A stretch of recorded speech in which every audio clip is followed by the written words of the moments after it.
Hello everyone, তোমরা সবাই কেমন আছো? আশা করি খুব ভালো আছো, আর আমিও খুব ভালো আছি। আর আমার নতুন একটি ব্লগে তোমাদের অনেক অনেক ওয়েলকাম। আজকে তোমাদের সাথে গুজরাটি থালির পরিচয় করিয়ে দেবো। তো চলো ব্লগটা এখান থেকে শুরু করা যাক। আমরা অ্যাকচুয়ালি একটা জন্মদিনের নিমন্ত্রণে এসেছিলাম। তো এটি একটি পিওর গুজরাটি রেস্তোরাঁ। তো এটা একদম শহরের মধ্যেই, আমাদের বাড়ি থেকে 5 মিনিটের দূরত্বে, একদম রাস্তার উপরে। এটার নাম রাজভোগ থাল।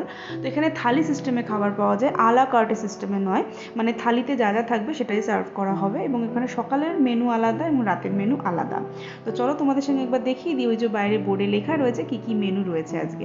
এরা প্রথমেই এখানে সুইট সার্ভ করে। তো এখানে প্রথমেই ছিল আমেরিকান নাটস মাথা, তো এটা শ্রীখণ্ডের মতো একটা জিনিস।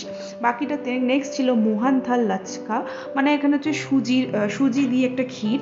আর এটা হচ্ছে স্টার্টারে ছিল সাবুদানা টিক্কি, গ্রিন ধোকলা। আর সবজিতে এখানে যা লেখা আছে আমি সেটা না বলে এমনি বলছি, একটা পনির বাটার মশলা টাইপের ছিল, একটা গ্রিন আরবি মানে কচু দিয়ে একটা সবজি, একটা জয়পুরি গাট্টা। আর এখানে দেখতেই পাচ্ছ অ্যাডাল্টদের 270 টাকা, চাইল্ডদের 160 টাকা, মানে থালি সিস্টেমের যেহেতু। এবং থালিতে যা যা আছে পুরোটাই সার্ভ করবে। আর হচ্ছে রুটি ছিল। আর বাটি মিন্স রাজস্থানি যে ডাল বাটি চুরমা হয়, সেইটা চুরমাটা ছিল না, ডাল আর বাটি ছিল। খিচড়ি ছিল, কারি ছিল, পাপড় ছিল, গ্রিন চাটনি ছিল, রেড চাটনি ছিল, বাটার মিল্ক ছিল। তো এই ছিল পুরো আজকের মেনু। তো চলো, এই যে দরজাটা দেখছো, দরজা দিয়ে ভেতরে ঢুকে তোমাদের ভেতরটা একবার দেখিয়ে দিই। তো খুব সুন্দর একটা এরকম দরজা, রাজস্থানে এরকম স্টাইলে, করাতে নক করলে এরকম ভেতরটা খোলে একজন। তো এখানে রিসেপশন। আর এই যে পুরো এরিয়াটা, তো এটা একদম সিম্পল কিন্তু খুব সুন্দর। তো এখানে বসে খাওয়া দাওয়ার সিস্টেম, ওই বাফেট সিস্টেম নয়। আর ওই যে বললাম, এটা একটা জন্মদিনে এসেছিলাম, আমারও বন্ধু, আমার মেয়েরও বন্ধু।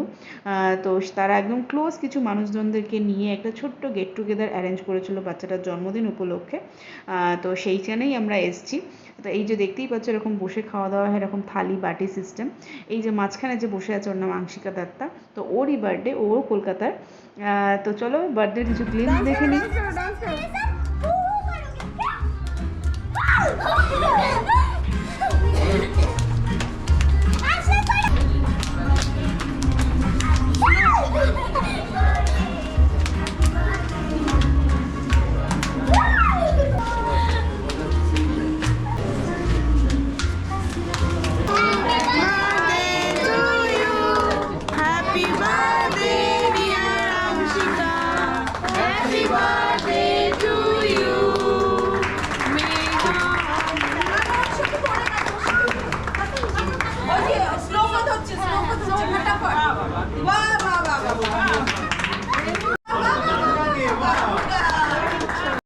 কেক কাটার পর্ব শেষ হওয়ার পরে এবার সোজা চলে আসবো ডিনারে। সবারই প্রচণ্ড খিদে পেয়েছে।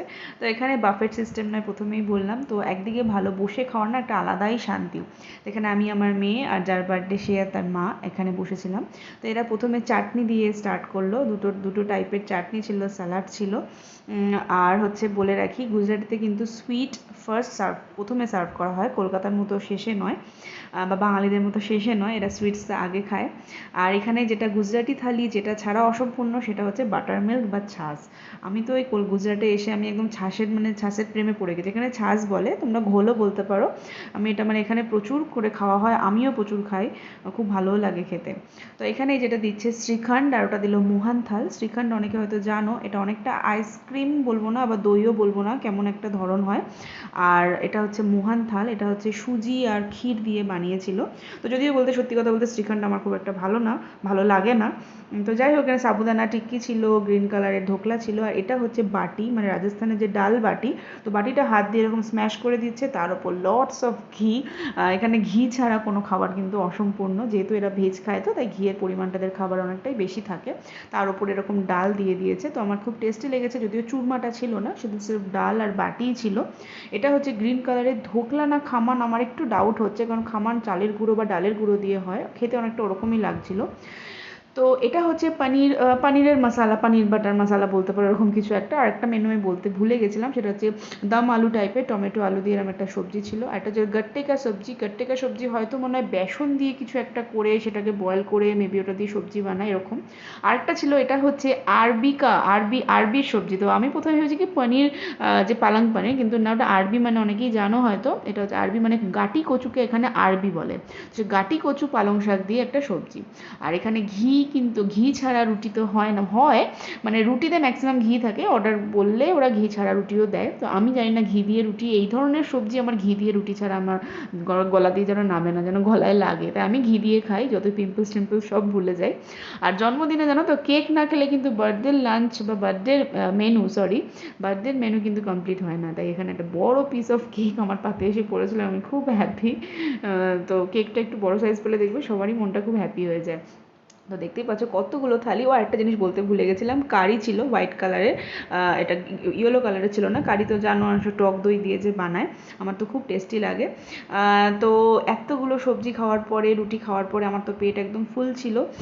সবজিগুলো খুব টেস্টিও ছিল। আর তবে বলবো গুজরাটি খাবারে একটু মিষ্টি মিষ্টি হয়, খুব ঝাল এরা খেতে পারে না, খাবারে খুব একটা ঝাল থাকে না। এই যে এটা গাট্টিকা সবজি, আরবি সবজিটাও খুব ভালো লেগেছে, মানে গাটি কচুর সবজিটাও। তো এই খাওয়া দাওয়া এখন শেষ। তো এখানে তোমাদেরকে একটা ছোট্ট করে একটা কথা বলি, হ্যাপিনেস কোথায় থাকে জানো তো? মানুষ সুখে হ্যাপি থাকে তখনই যখন যেটা বাস্তবে আছে সেটা খুব সুন্দরভাবে দিল খুলে সেটাকে অ্যাকসেপ্ট করে।